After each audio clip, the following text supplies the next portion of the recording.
आप देख रहे हैं आखिरी चीख शिवा के साथ। तो चलिए बढ़ते हैं आज की कहानी की ओर। रामनगर से कुछ ही दूरी पर एक हवेली थी जो कि सदियों से बंद, सुनसान और खाली रहती थी।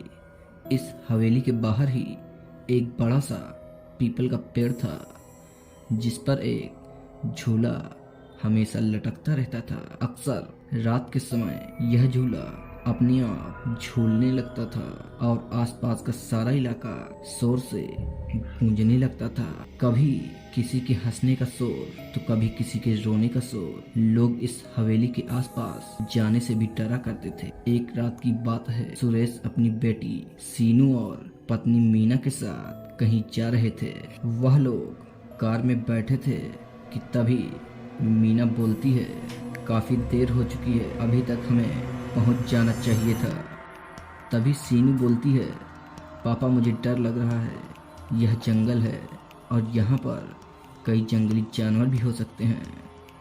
तब सुरेश बोलता है, शायद हम रास्ता भटक गए हैं। बेटा डरो मत, मैं हूं ना, कुछ नहीं होगा।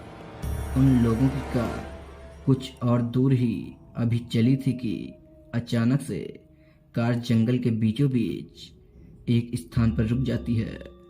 सुरेश की बीवी बोलती है, क्या हुआ जी, कार अचानक से रुक क्यों गई? सुरेश बोलता है, पता नहीं क्या हुआ कार में। सुरेश कार की चाबी घुमाता है लेकिन कार स्टार्ट ही नहीं हो रही थी कि तभी मीना का ध्यान हवेली पर जाता है। मीना बोलती है, देखो यहाँ कोई हवेली है, हो सकता है यहाँ कोई हो। मीना वहां पर पहुंचकर हवेली की ओर देखती है और बोलती है, इस हवेली को देखकर हमें नहीं लगता कि सदियों से यहाँ पर कोई आया होगा।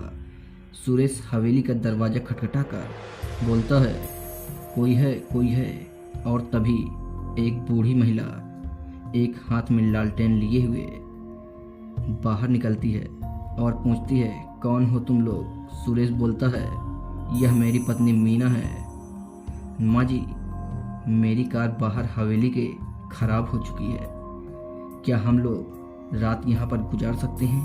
वह बुढ़िया बोलती है, बेटा यह हवेली सदियों से बंद है, अंदर सब कुछ टूटा फूटा है। मीना बोलती है, कोई बात नहीं माँ जी, हमें सिर्फ छत मिल जाए रहने के लिए और रात गुजारने के लिए कुछ जगह। वह बुढ़िया बोलती है, ठीक है बेटा, अंदर आ जाओ। वह बुढ़िया हवेली का दरवाजा अंदर की ओर खोलती है और अंदर जाने के बाद वह बुढ़िया बोलती है, बेटा तुम लोग यहीं हॉल में नीचे सो जाओ। और वह बुढ़िया लालटेन को उसी जगह पर लालटेन को रखकर चली जाती है। उसके जाने के बाद सुरेश मीना से बोलता है, कितनी अजीब औरत थी ना यहाँ, लेकिन चलो हमें इतनी रात को रहने के लिए जगह तो मिल गई। रात काफ़ी हो चुकी थी इसलिए सब वहाँ पर सो जाते हैं। आधी रात को जब मीना की आँख खुलती है तो उसकी बेटी सीनू वहाँ पर नहीं होती है। मीना अपनी बेटी को वहाँ पर न पाकर चिल्लाने लगती है और मीना के चिल्लाने की आवाज़ से सुरेश की आंखें खुल जाती है। सुरेश भी सीनू को वहाँ न पाकर मीना से पूछता है, आखिर सीनू इतनी रात को कहाँ गई होगी?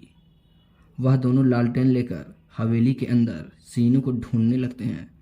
सीनू पुकार रहे थे कि तभी सुरेश की नज़र हवेली की खिड़की से बाहर की ओर जाती है तो सीनू बाहर पीपल के पेड़ पर झूला झूल रही थी। सुरेश और मीना जब बाहर आकर सीनू की ओर देखते हैं तो सीनू किसी से बातें कर रही होती है लेकिन सीनू के पास कोई भी नहीं होता है। तभी मीना बोलती है, सीनू बेटा यहाँ तुम क्या कर रही हो?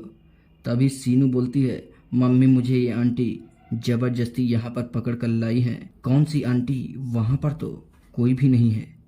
जब सुरेश और मीना सीनू के पास पहुँचते हैं तो सीनू हवा में अचानक से उड़ जाती है और सीनू चिल्लाती है, मम्मी मुझे बचा लो, मम्मी मुझे इस आंटी से बचा लो। सुरेश और मीना के सामने उसकी बेटी हवा में रोती हुई उड़ती चली जा रही थी।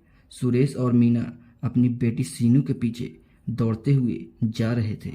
सीनू उड़ते उड़ते अचानक उस पीपल के पेड़ के बीचों बीच जाती है और वह पीपल का पेड़ देखते देखते सीनू को निगल जाता है। सुरेश और मीना अपनी बेटी को वहां न पाकर चिल्लाने लगते हैं कि तभी अचानक से सीनू फिर से उसी पीपल के पेड़ पर झूला झूलने लगती है। पापा मुझे बचा लो, पापा मुझे बचा लो। वह दोनों अपनी बेटी को इस हालत में देखकर रोने लगते हैं। जब सुरेश और मीना सीनू के पास जाती हैं तो सीनू एक चुड़ैल के रूप में बन जाती है। सुरेश और मीना उसी चुड़ैल के रूप में देखकर डरकर वहां से हवेली की तरफ भागने लगते हैं और वह लोग दौड़कर हवेली में घुस जाते हैं। वह चुड़ैल भी पीछे पीछे जब हवेली के अंदर जाती है तो वह पुरानी खंडहर नुमा हवेली नई हवेली में बदल जाती है। वह चुड़ैल बोलती है, तुम लोग तो मारे जाओगे, तुम लोग तो अपने आप यहाँ आए हो हवेली में। और चुड़ैल जोर जोर से हंसने लगती है। सुरेश और मीना हवेली के ऊपर सीढ़ियों से जाने लगते हैं कि तभी सीढ़ियाँ अपने आप नीचे की ओर चलने लगती हैं। मीना बोलती है कि सुरेश, ये चुड़ैल हमें नहीं छोड़ेगी। तभी चुड़ैल बोलती है, हाँ तुम सही बोल रही हो, तुम आज नहीं बचोगे तुम लोग। इतना कहकर वह चुड़ैल उन दोनों को हवा में उठाकर पटक देती है और जोर जोर से हंसने लगती है। सुरेश और मीना डर के मारे एक कोने में रोने लगते हैं कि तभी वह डायन 1 से 2, 2 से 3 और 4 से बहुत सारी हो जाती हैं और उसकी हंसी उस हवेली में गूंजने लगती है। चुड़ैल सुरेश पर हमला कर देती है। सुरेश ने चुड़ैल के बालों को अपनी पूरी ताकत से पकड़ लिया। वह चुड़ैल सुरेश को इधर उधर पटकने लगती है। वह सुरेश को इधर उधर पटक रही थी कि सुरेश जमीन पर गिरता है और उस लालटेन को उठाकर चुड़ैल के सिर पर मारता है। उस लालटेन में लगी आग से उस चुड़ैल के बालों में आग लग जाती है और वह चुड़ैल चिल्लाने लगती है। देखते देखते वह हवेली आग में तब्दील हो जाती है। सुरेश और उसकी पत्नी मीना उस हवेली से बाहर निकल आते हैं और जब वह बाहर निकलते हैं तो उसकी बेटी भी पीपल के पेड़ की तरफ से दौड़ते हुए वापस आ रही होती है और वह पीपल का पेड़ भी आग की लपटों में लिपट चुका होता है। वे तीनों अपनी जान बचाकर अपनी कार की ओर भागते हैं और अपनी कार में जाकर बैठ जाते हैं। सुरेश अपनी कार को स्टार्ट करता है। वह कार अब एक ही बार में स्टार्ट हो जाती है और वे सभी अपनी मंजिल की ओर चले जाते हैं। तो दोस्तों, अगर आपको हमारी कहानी पसंद आए तो हमारे चैनल को